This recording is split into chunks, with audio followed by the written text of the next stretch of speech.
دنیا کی زیب و زینت اور دنیا پر دیوانہ ہونے سے پاک رکھ دیتی ہے۔ اللہ کا ولی وہی ہوتا ہے جس کا دل دنیا پر دیوانہ نہیں ہوتا ہے۔ اللہ اپنے ولیوں کے دلوں کو دنیا کی محبت سے دور کر دیا اور ان کے باطن کو اپنی ذات کے علاوہ ہر چیز سے پاک کر دیا۔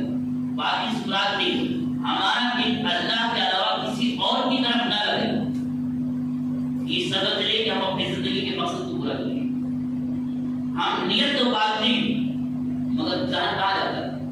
ہر ایک اپنی بات پہ غور کر لے، جو کام کرتا ہے اسی میں اس کا نام دماغ میں پہنچ جاتا ہے۔ پڑھنے کا کام کرتا ہے تو اس کا دماغ پڑھائی میں پہنچ جاتا ہے، کوئی سلائی کا کام کرتا ہے تو اس کا دماغ سلائی میں لگ جاتا ہے، اور کوئی بیٹھ کے بات کرتا ہے تو اس کا دماغ وہاں ہو جاتا ہے۔ اللہ تعالیٰ اپنے ولیوں کے باقی کو اپنی ذات کے علاوہ کسی اور کے مشاہدے سے پاک و صاف کر دیتا ہے اور انہیں اپنی بارگاہ عزت کے لیے خاص کر دیا۔ اللہ کا ولی اسی عظمت والا ہے کہ اللہ کی بارگاہ کا خاص بندہ ہو جاتا ہے۔ وہ بھی انسان ہے، ہم بھی انسان، وہ بھی ہم ہی سے، لیکن ان کا مقام کیوں بلند ہو گیا؟ کیونکہ اللہ نے اپنے خاص درجے میں انہیں اعلیٰ مقام دے دیا۔ پھر ان پر اپنے اسماء اور صفات کی تجلی ڈالی حتیٰ کہ وہ اس کے انوار معرفت سے چمک اٹھے۔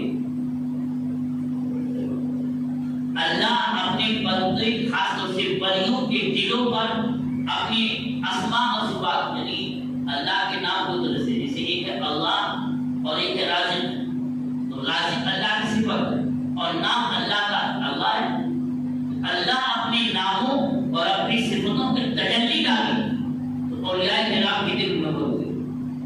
جہاں ایک چیز یہ بتاتی کہ جیسے ہم اور آپ ہیں، اگر آپ سلسلے میں منسلک ہیں کسی قابل پیر سے مرید ہیں اور وہ آپ کو اجازت دیتے پھر آپ آنکھ بند کر کے ذکر کرتے ہیں، آپ کے دل پر نور اترتا ہے۔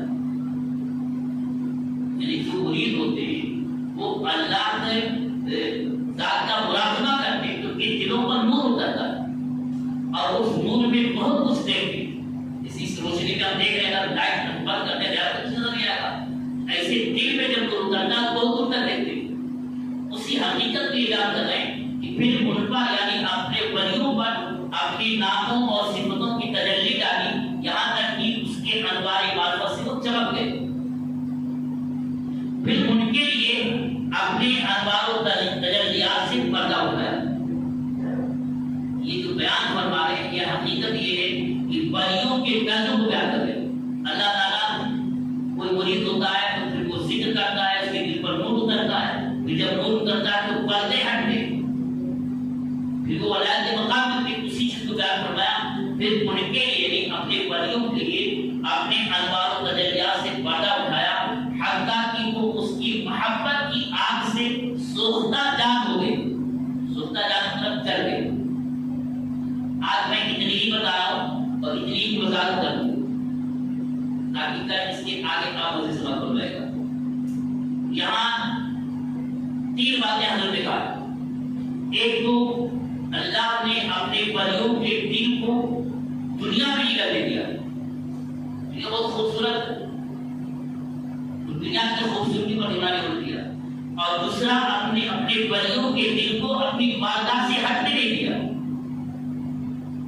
اور تیسری بات یہ ہے کہ اپنے ولیوں کے قلوب پر اپنے اسماء اور صفات کے نور ڈالا اور ان کے حجابات کھول دیے۔ یہ جو حضرت فرما ہے یہ خاص بندوں پر ہوتا ہے۔ اللہ کے ولی ہونے کی نشانی یہ ہے کہ اس کا دل دنیا میں لگا ہے، ایک دوسرا یہ کہ اس کا دل اللہ سے لگا ہے، اور تیسرا یہ کہ اس پر اللہ کی تجلی اترتی ہے۔ جب اللہ کی تجلی اترتی ہے تو وہ بہت دور تک دیکھتا ہے۔ کہاں پر اب ہر ایک ولی کی بات نہیں کی جا سکتی ہے اور سادی صورت معلوم جا سکتی بات نہیں۔ جمعہ کا دن ہے، ممبر پر کھڑے ہو کے تقریر کرتے ہیں، اور ایک مہینے کی دوری پر اس زمانے میں ایک مہینہ لگتا تھا ایران کے شہر صوبہ آذربائیجان، اس کا ایک شہر تھا نہاوند، اور اس کے پہاڑی علاقے میں لڑائی ہو رہی تھی۔ اس اسلامی فوج کی سالار تھے سالیہ، اب مسلمان چاروں طرف کھل کے کافروں کے پہنچ گئے، خطبہ دے رہے ہیں ممبر پر مدینے میں، اور دیکھ لیا انہوں نے، اور دیکھ لیا ویسے چلایا اور کہا کہ سایہ پاٹ بنا رہے ہیں۔